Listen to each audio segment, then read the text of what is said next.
Hey there riders, Moto Journo Kris here today, and I am very lucky to be testing Northside's demo Trident 660. So this is the latest Triumph motorcycle and it is a really cool machine.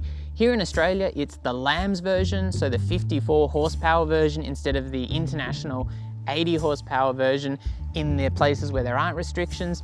And this is designed to be a little bit more, probably beginner friendly.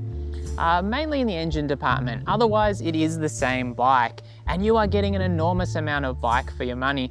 And I guess one of the things I will say in a bit of a caveat is that this is a good top-end beginner bike. However, it is also going to be a great machine for someone interested in having a great everyday ride as a more experienced rider who just enjoys a bike with a good amount of power, good handling, just a really nice combination of things at a competitive price. These are priced at $12,900 here in Sydney. That price varies a little bit around the country and that puts it on the top kind of end of the learner category. However, it's about $500 more than Yamaha's MT-07 and there are a couple of extra inclusions on this bike which make it a very attractive option, which definitely justify that price. I think the Trident 660 is going to be a real kind of market disruptor in that 650 category because it's offering a really good all-round package. It's adding some extras like the electronics, which make it again even more attractive. And I think everyone else is going to have to catch up, or perhaps they will drop their prices a little bit to keep their offerings looking really competitive. Now, being a Triumph, the finish quality is exceptional. It's got this really cool but simple round headlight on the front here. It's got a really simple, but again, high-tech dash on it as well. Color TFT display actually. And even though the electronics are on the basic side overall, with 2 ride modes, traction control, road or rain modes, as far as the power delivery, and ABS, there's a lot of options within the electronics for like the self-cancelling indicators, the dash brightness, things like that, which are really quality of life features which you expect on a more expensive bike. And I think the Triumph delivers in spades. The finish quality overall is exceptional. Showa forks, 41mm, non-adjustable. Showa rear suspension as well, shock unit, preload adjustable, which is, you know, pretty normal for the category. As far as brakes, you're getting Nissin 2-piston calipers on the front, and those are on 3 10mm discs, and you are getting dual discs on the front, which is nice to see because this is an interesting machine. It's kind of a neo-retro machine. It's got that kind of modern and retro mix to it. I really like the overall styling of the bike. It's a little bit downstated, very Triumph. It's a nice kind of midpoint between the Bonnies and the street triples. And realistically speaking, this is basically a street triple in most ways that matter. It's got the beautiful street triple handling to it. It's got an exceptional chassis, which is what the street triples were always known for. It's also got that 660cc triple cylinder engine, and it is very well tuned for this application. Now, when I last tested the Triumph Street Triple 660, which was a number of years ago before they added the electronics package, I remember thinking that perhaps the bike was probably a bit intimidating for new riders. And I think they have actually, in the Trident 660, made the bike a little bit more accessible. The 805mm seat height is a nice, relatively low seat height. There's not a lot of bikes that are significantly lower. There's probably only 20 mils in it, realistically speaking. It's got a nice upright seating position, good reach to those bars. It's a very natural bike to sit on for me. As a rider who's 180 centimeters, 75 kilos or so, 32-inch inseam, easy reach to the ground. There's plenty of room in it. I think people who are a bit shorter than me or who have shorter legs will still be able to reach the ground. But the bike definitely is a little bit more accessible than I remember that Street Triple 660. Obviously, this has got the electronics package in it. It's got the ride-by-wire, it's got the ride modes, the traction control, which is a nice evolution. And I'd also say they've made the engine that little bit more restrained. That model that I tested then was LAMS as well. And I actually think it really suits the bike. So you're gonna have to be a little bit more aggressive with the throttle on this to get that performance that I remember being a little bit intimidating. But at the same time, that actually makes this an exceptional road bike and an exceptional beginner bike, but also an exceptional bike that I think most people can appreciate. That torque is only 10% down on the full power version, and it does come in a little bit lower. So, you know, it's around 7,000 RPM is where you're getting peak torque and that is very, very accessible. In fact, to be honest, I was mainly riding at 5,000 to 6,000 RPM because it's got this beautiful, beautiful mid-range. The engine performance itself is just absolutely exceptional. It is so smooth, which is definitely the Triumph thing. The Triumph triples, even before the ride-by-wire, were just really some of the smoothest bikes available, and that has carried through. There's a little bit of slack in the initial throttle, which does mean that power comes on quite gently, but the torque also comes on quite quickly once you're through that first little bit of the revs and that little bit of slack, which obviously they've programmed in. Again, it makes it a really nice bike to ride. The transitions onto and off power are just absolutely seamless. Likewise, onto the engine braking, super, super smooth. The only thing that's a little bit clunky is the gear shift, but you know, that's just a characteristic some bikes have, and it's certainly not something I would complain about here. There is no quick shifter or anything like that, but again, you don't really need it on a bike like this. As I said, the chassis on this bike is exceptional. It's just like a street triple. It is a beautiful handling machine. The suspension is exceptional as well. The rear, particularly, I was just so impressed because some of the rougher road conditions, it just swallowed them up beautifully. It's a sporty setup, but it's got a bit of plushness to it. So it's a comfortable yet sporty machine where normally there's some compromises made. And I think for a non-adjustable suspension system, obviously for my weight at least, it is pretty much perfect.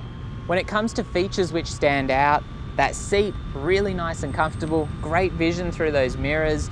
As I said, the bars, nice width, they are a really relaxed kind of position for the rider. They're not too stretched out, not too far back, a really nice compromise. Again, of course, for me at 180 centimeters, I'm finding just the seating position and the ergonomics on this bike really, really perfect. Simple switches which give you a lot of access to the dash and to the information there, but you can set it up so that the information you want is there at a glance and you're not going to have to mess around. All you might be doing is hitting that mode button to switch between road and rain modes, and you can set those so that the settings reflect what you want out of those two modes. I'm going to jump on board and give you a quick look of the seating position.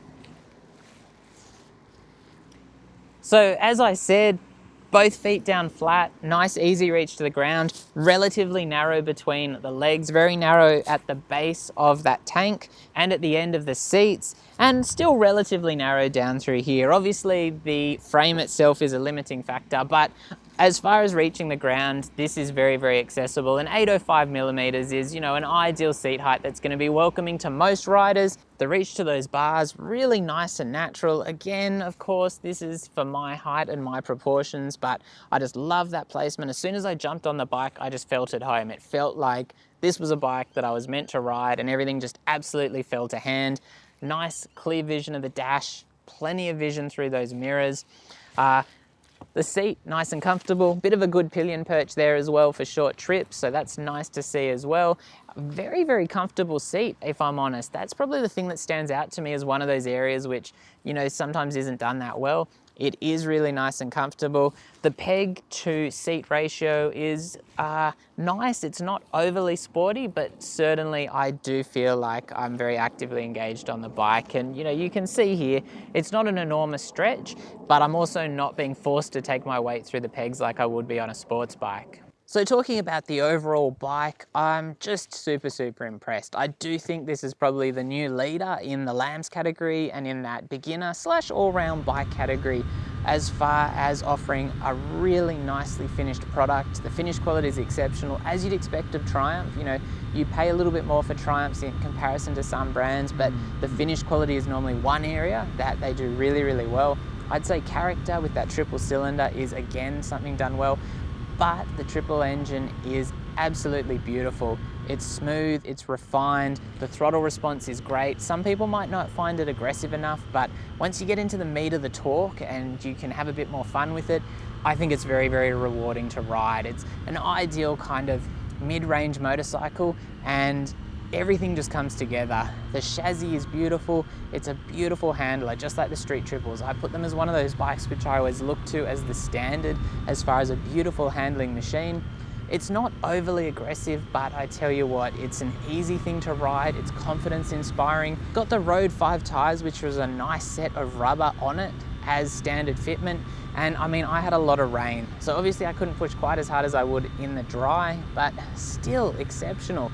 very, very nice thing to ride through the twisties, a very easy thing to ride for commuting. I think I'd have a lot of fun commuting to work on one of these, which to me is important. There are some bikes which are a bit of a drag to ride to work or to get stuck in traffic on. I think you could have a lot of fun on this particular machine. And the suspension is really forgiving without wallowing or anything like that. It feels like a very, very premium suspension system. And I'd say it's probably top of class. The brakes, there's good power on the front, there's really good power on the rear as well for bringing you to a stop in traffic and stuff like that. It's a really well balanced system for the bike. I'm a bit of a brake snob, I like to see the Brembo calipers on it, but the two-piston Nissins on the front of this, the dual calipers, they do the job really, really well. I couldn't ask for any more. And transitioning on and off the brakes into the corners, super easy, really good stopping power. I had to do some emergency braking earlier when people were really acting up in the wet, and this bike just handled it perfectly. The rain and road modes, I have played around between the two. If I'm honest, I haven't seen an enormous difference. I do prefer road. I think it's just maybe a little bit smoother for whatever reason, but that would be the mode I'd spend most of my time in. So what can I complain about with the Trident 660? Obviously, as I said, the price $12,900 on the road here in Sydney. It's, on the premium end of the LAMS market. It's probably, it's probably pretty normal for the 650 range when you look at a lot of the competition these days. A lot of the bikes are around that 12.5 range, and this adds the electronics, which I do think justify a slightly higher price. However, to me, even if this didn't have the electronics, the suspension and brake and finish quality, I think definitely would in itself justify that price difference over some of the competition. Anyway, if you're interested in the Trident 660 and you're in Sydney, head to Northside Motorcycles. They're in Artarmon. They've got this bike as a demo machine. I highly recommend it.